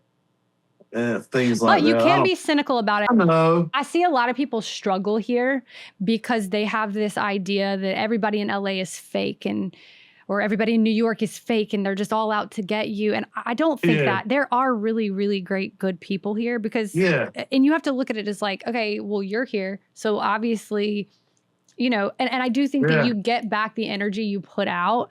So that's also super important. So if you keep encountering a bunch of people that are fake or don't give a shit, it's because you're not giving a shit and you're emitting that fake energy and it's just being returned to you. So if you want to fix that, you have to fix it internally first, which a lot of people you're very stern. You ain't putting up with nothing. Nothing. But it's because I've been to the dark side, honey. I've seen it all and I don't want to go back there. So I'm super careful about who I let in my energy now. And people think I am pretty strict with it, but people probably think I'm somewhat of a bitch sometimes because I'm so careful with my energy, but I know what it's like to have those toxic people in your energy and how much it brings you down, and it held me back in life for so long. And so it's really important to create a really positive vibe around me so that I can stay positive, because I can't emit light out if I'm in a dark world. There you go. Now let me ask you a question. So you asked me, So do you cook a lot at home, or do you go out to eat a lot, or what? Fuck no, I haven't picked up a pan in 2 years, bitch. I'll tell you this. I was in a relationship for 4 years, and I used to cook for him like 3-4 times a week. And when we broke up, I found pictures of him sending meals that I had cooked for him to other women. Like, I don't know if he was pretending that he made it himself. No. And so it really traumatized me. So now I'm super hesitant. I think it would take a lot to get me to cook for a man again. Also, it kind of steered me away from domesticity. I joke, I'm like, domesticity was just a phase for me, as it turns out. Obviously, you know, I'm super nurturing. I love to bake. That's something I used to love doing, is baking. I genuinely haven't done it in 2 years. I don't even have all the proper pans in my fucking kitchen. I eat out every meal. Burger King to me has gotten better. I don't know what it is. Okay, listen. Those French toast sticks hit. They're Whopper with cheese. That's good. I want one right now. But I mean, I'm sure y'all got Hardee's up there. I love a good Hardee's breakfast. Don't they have really good chocolate chip cookies? Hardee's? Somebody told me that one time. Maybe it's a lie. Subway was right. I used to get my Subway had good chocolate. I don't like Subway at all. Subway grosses me out. Listen, I'll fuck with some Jersey Mike's in a heartbeat. Oh, I love Jersey But I got Mike. so mad the other day because my bacon on my sandwich was not crunchy enough. If a man is sending you mixed signals, it'll have you just like full of rage, just mad that the bacon on your sandwich isn't crunchy enough. Oh, there's a certain level of crunch I like, but I will tell you this, I used to like bacon on my cheeseburgers, but I don't anymore because the flavor of pork overwhelms the flavor of beef. Yeah, I normally don't really get bacon. I'm an analyzer. You say I'm a Virgo. I analyze things. I never really ever thought about that before, but interesting. Trust my analyzation skills. I kind of like separate stuff. Like, okay, you know how chicken and waffles is like a Southern thing? Yeah, I never had it. Never really liked it. I tried it. I never even heard of chicken and waffles until I moved to LA. Yeah, we didn't eat that growing up. We never ate that. Okay, we ate fried chicken and then we went to a Waffle House and had waffles, but I never ate that together. That's disgusting. I'm not putting syrup on my fried chicken. That is gross. Hot sauce. Have you ever met anybody who makes hot sauce their entire personality? Oh my God, yes. It's been a while, but I've been on a date with a guy who made liking hot sauce his entire personality. Oh my God, it's all he talked about, and he just, oh my God, this hot sauce, this gator sauce, and then like made fun of me because I said it was too hot, and I'm just like, like get a personality. I just like Texas Pete. I just like Texas Pete. It's not too hot. It's just for flavor, really. Why were you dipping cheddar biscuits from Red Lobster into applesauce? Ooh, that's a secret. So that's gross. A lot of people, no, listen here. So listen, Linda. Yeah, listen. So when you're a kid, they don't give you the house salad before your meal. You get applesauce as a kid's meal. Okay. So anyways, they gave me a salad, and I don't know how old I was, probably like 18 or something. I had been a Red Lobster. Anyways, I was like, can I get applesauce instead? Because I love that good cold applesauce. Oh, so good. So I would always dip my cheddar biscuit in there. Okay. And I did it once, and I was like, man, that's fucking good. And it's just trust me. All right. I mean, think about it. It's like apple pie. I'm never gonna go to Red Lobster and order applesauce and cheddar biscuits. I mean, I trust you, but I just don't ever see myself doing that. This is what you can do. They sell Red Lobster cheddar biscuits like in the grocery store. Okay. You can buy that and get some fucking applesauce. It's got to be cold. And then I want you to dip a nice, hot, warm cheddar biscuit in cold applesauce and tell me that bitch don't hit. Oh my God. It got me feeling like a hot little biscuit. That's what I call anytime somebody looks good or they look hot, I'm like, ooh, you're looking like a hot little biscuit. Oh, really? Yeah. Do you compliment the ladies, or you do that to men too? Mostly to ladies. Yeah, I feel like if you call a man I'd be like, what the fuck? Yeah, I feel like if you call a man a hot little biscuit, you see like, what the fuck? I'm like, no, it's just to my girlfriends. I'm like, ooh, you looking like a hot little biscuit. Now I do love a good dinner roll. Imagine someone told you, oh, you looking like a dinner roll. Like, that's not hot. What? Someone told me I look it's buttery and shiny and tasty and nice and plump in the right area. I feel like a hot little biscuit is dainty, but a roll is heavy. What's the way you say it? Yeah, it's the way I say it. No, you're right. Okay. It's the way I say it. Buttery, flaky, like a little croissant. You look like a little croissant. Ooh. Oh my goodness. Do you ever have deja vu? Yeah, all the time. Because I had it earlier when we were on here. I meant to tell you about that. Yeah, and I feel like I feel like we're skipping between realms or something. Like, okay, do you ever like look at all the dust in a room? Like, how does there get so much dust? Yeah, what and do you ever that? think it could be the residue from going in between realms? Oh, well, first of all, you've seen Interstellar too many times. You've seen that movie. You've seen the movie Interstellar. I think about it all the time. I'm like, how did there get so much dust in here? The door's been closed. Speaking of my allergies, yeah, like dust never bothered me, grass pollen, all of a sudden. I moved back to South Carolina 2 years ago and fucking allergies are, I gotta tell you. My allergies are always so much worse. But okay, somebody told me that Pepsid AC and Allegra, the combination you told me that, and it helped. It did help. It's amazing. I don't know what it is in the combination, but that shit slaps. I looked it up. The reason why is because there's a antihistamine in your blood. Yeah. And there's one in your stomach acid or something. Oh, hell yeah. I wanted to go back to you talking about being creative and stuff. How do you stay inspired on a day-to-day basis? creating content, and how do you think you got from living your old life to now living this life where you pretty much get to say you're in the driver's seat of your own life now? You're not working for anybody else. You're just doing your thing. You're vibing. You're happy. Yeah. It kind of seems like you're living the dream almost, in a sense, or whatever dream you created. Like, you do seem very content. I mean, I know you have goals that you want to achieve and you want to do more things. Of course, I don't think anybody's ever going to be satisfied exactly where they are. We're all always going to want for more. For sure. But how did you get to this place where you're at least a little bit content? Because I feel like a lot of people are stuck in survival mode and they don't really know how to get out of that place of either, whether it's deep, dark depression, financial struggles, or, whatever the hardship is. I think you get older, you know who you are as a person. And I know me, and, and there's a lot that I wouldn't necessarily love about that, but I just know me and I know what makes my brain tick. But also I know me is also the person who starts projects halfway and finishes them. Like, I'll paint a painting and I'll finish it. I'll try to write a song. Halfway, I'll quit. I'll try to write a script for a short film I want to do. So, I've always wanted to. I love to write. I love to tell stories. So, going back on asking me how I got to here is, I'm a storyteller. Like, I can sit at the gas station and talk to anybody. I've never met a stranger in my life. I'll make friends everywhere I go. I love listening to stories. I love telling stories because I like relating to people. I believe, all we got in this world is each other, community. I don't know. It's just, I think it comes deep from within there, maybe. I don't know. But I like to be understood, maybe, and not misunderstood. So every day I get to tell a story with my content. And I think I just, I romanticize life, my life, other people's lives. And that kind of goes hand in hand with my storytelling. I relate to that. I think talking to strangers and relating to people, connecting with all walks of life, I love it too. And I personally think that is a skill set. I mean, I don't even know if I'd call it a skill set, just a thing we do.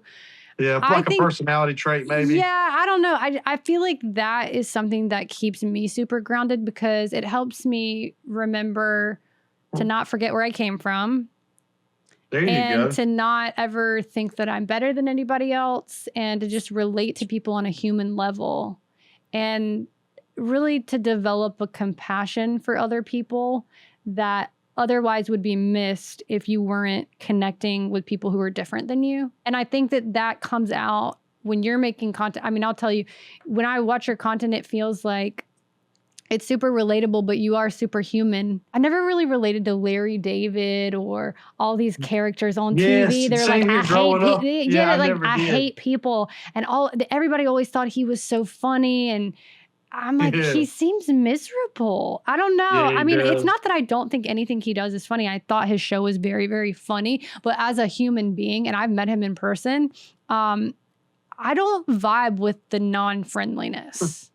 No, see, and that's maybe why I'm afraid to move to a big city because, for example, like, let's say I'm here in Tampa, or not, let's just say wherever I'm at, and I go to a bar, like, people will recognize me, know me. I'm not a stranger to them.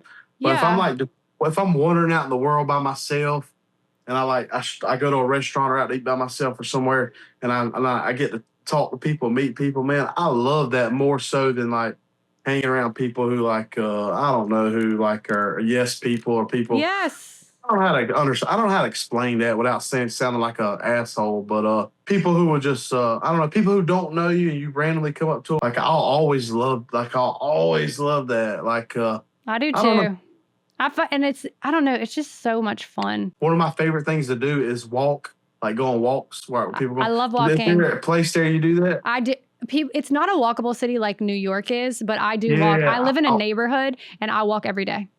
Okay. But people aren't as friendly. Like, people are walking their dogs and they just kind of look at you to just wave, and I'll be like, hey, how are you? And they just wave. They won't speak back. So that was definitely something I had to get used to. You know how Southern people leave parties? Like, you Irish goodbye. They call it the Irish goodbye because you just leave and don't say anything. But the Southern goodbye is like, okay, bye, bye, bye. And you just like saying bye in the driveway. You saying bye in the car. You used to call each other on the way home. You're like, bye, bye, bye. Like, so I feel like I have that in me where I'll just like never leave a place. And so LA makes me very productive because I'm not as fixated on the social aspect of things as I am when I go to the South, it's party time for me. I'm just party time. Go. When I go to Miami, it's party time for me.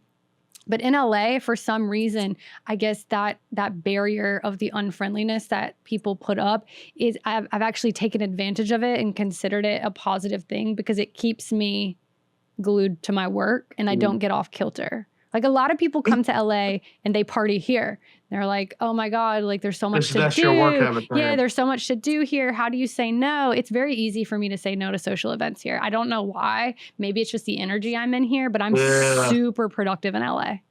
Wow, that's good for you because a lot of people probably can't do that. Yeah. Somebody like, because I'm very gullible or easy to talk into like going out and getting a drink. I probably wouldn't thrive there maybe. But I wanted to tell you too something that really like gives me a drive and energy I love to do is I told you I like to write. But I don't know if you've ever seen them before. Sometimes I'll like I'll ride around and I'll take a picture of like an old building or something I see and I'll write a story. I'll make up a story to it that the feeling of the picture gives me. Oh, that's creative. I like that. I remember being in school, like I hated school, but whenever our English teacher would give us an assignment, like you had to write or tell a story.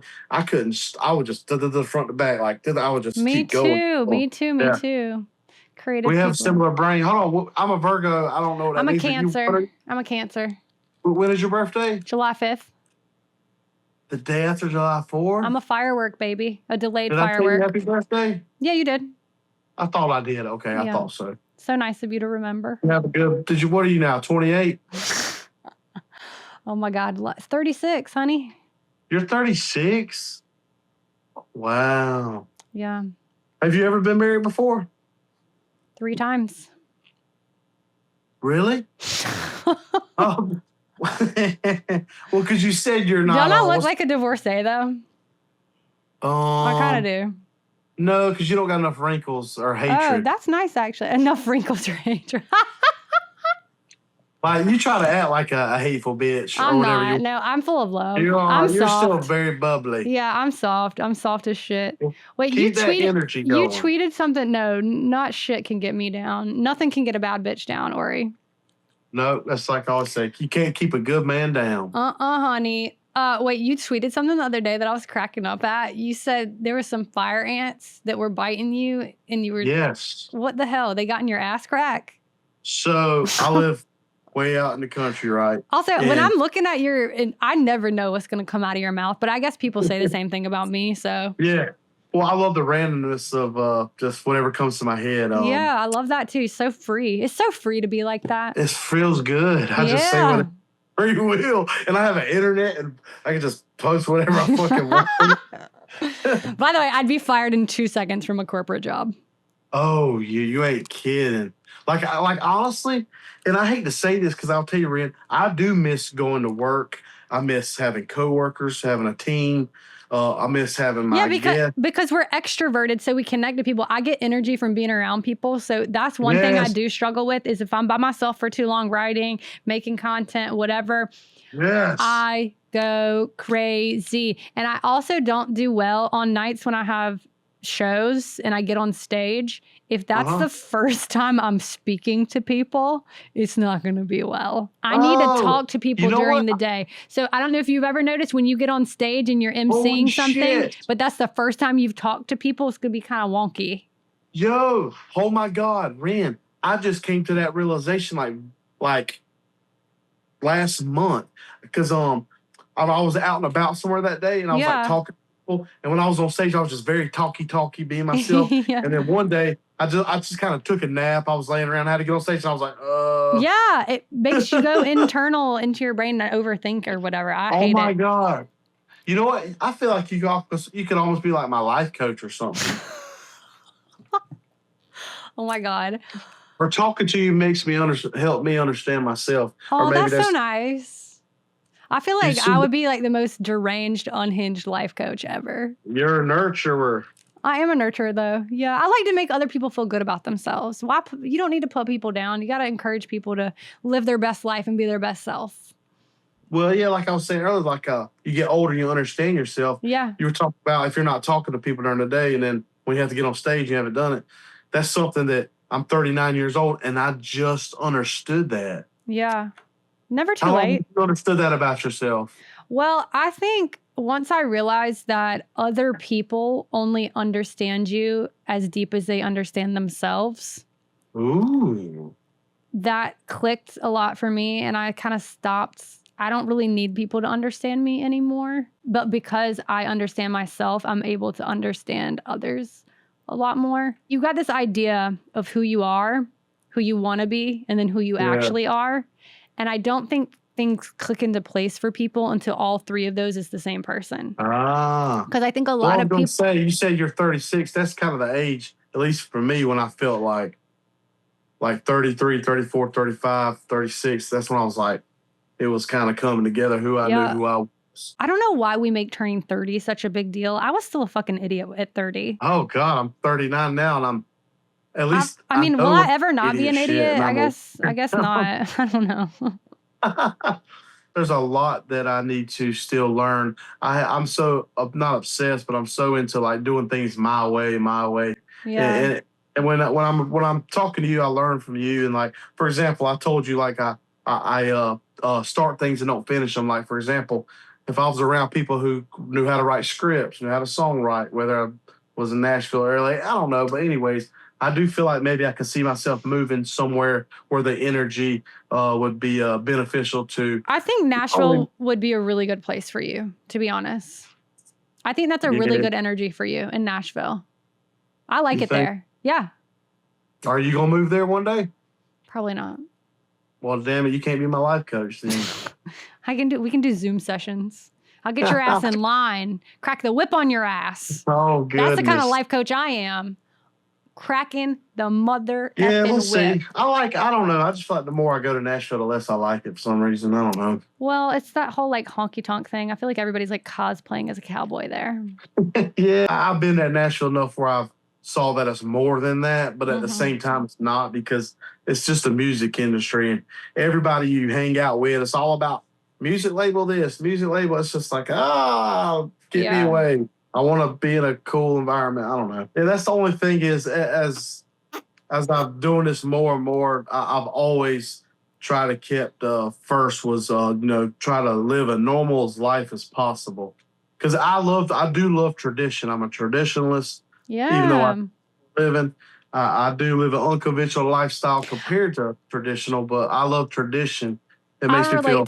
I relate to that because I feel like I'm half traditional, half unconventional. It's super confusing for people to understand, and it's hard to find other people who get the balance between that, because I'm not ever going to have a white picket fence lifestyle where, I come home every day and cook every night or anything like that, because I travel so much. I do stand up. I'm out at comedy clubs in the night, and a lot of people don't like that. Especially a lot of the men that I've dated, they're like, you need to be home. And I'm like, no, I need to work. So that part of my life is super unconventional, but like I could never be like in an open relationship or, like I want to get married and have kids and stuff. So there are certain aspects where that's super traditional for me. But because you say the word unconventional and immediately people think that you're just out here with 8 boyfriends. Unhinged. Unhinged with 8 boyfriends, just, out in these streets. But it's not like that. It's just, I'm not following a structured life. It's structured, but it's unstructured structure. I'm just seeing where it goes. Like I said, I've only been doing this full time now about 4 years. Yeah. So I think from 36 is when I started. I quit my job. That's no time at all. I mean, my God, you have so much. I mean, I feel like you've done a lot in 4 years making content. I feel like you can only go up from here.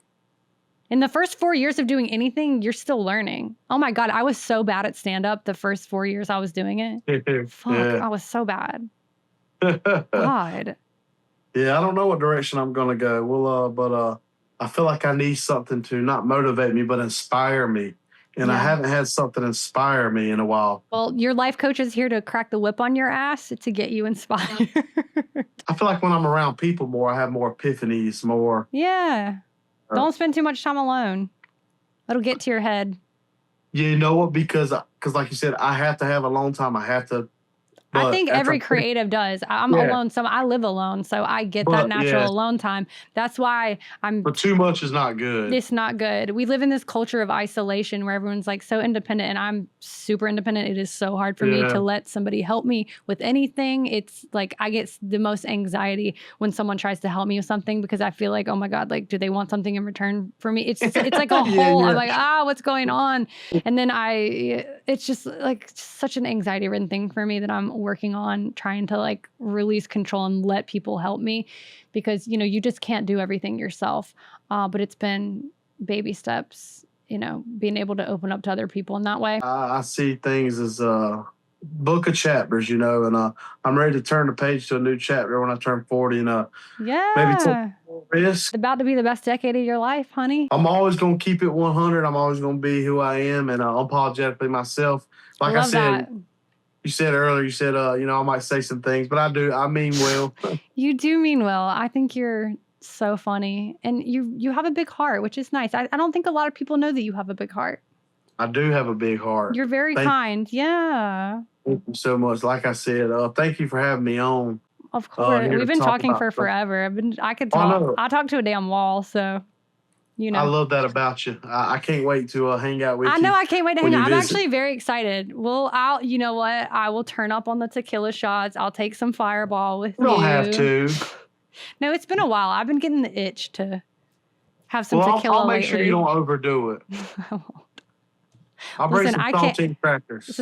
Listen, I was the girl in college who I used to carry saltine crackers and suckers. I used to carry blow pops and saltine crackers in my purse. And so anytime anybody like got sick or needed anything, I'll just like pull out my purse and be like, here's some saltines.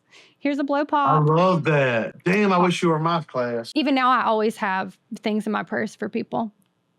Snacks, like whatever. You're just... I am a nurturer. I'm a nurturer. You're a nurturer.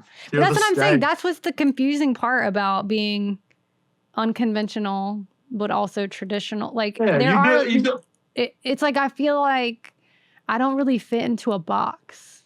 There you go. Hey, but you do both very well. Thank you so much, Orry.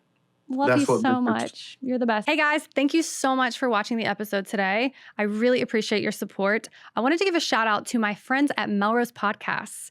That is where Afternoon Party is filmed. Melrose Podcast is the premier podcast studio in all of Los Angeles. It's located off of the famous Sunset Strip in West Hollywood, right across from Chateau Marmont.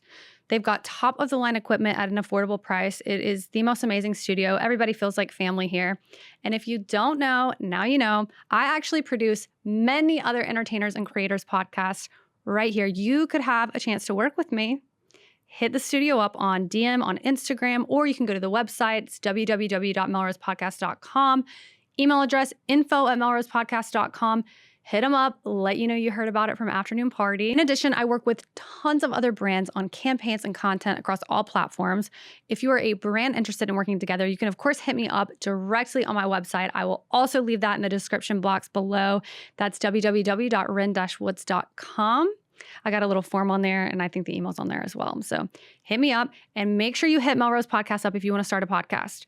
This is the place to do it. I'm telling you, best of the best. Top-line equipment. Everybody who works here knows what they're talking about. We film, produce, edit, audio engineer, color correct, do all the things, cut social media clips. It's a really great team of professional people. They have integrity, and it's just a fun place to be. All right, share this episode to that friend who has to stick up their ass and needs to lighten the up.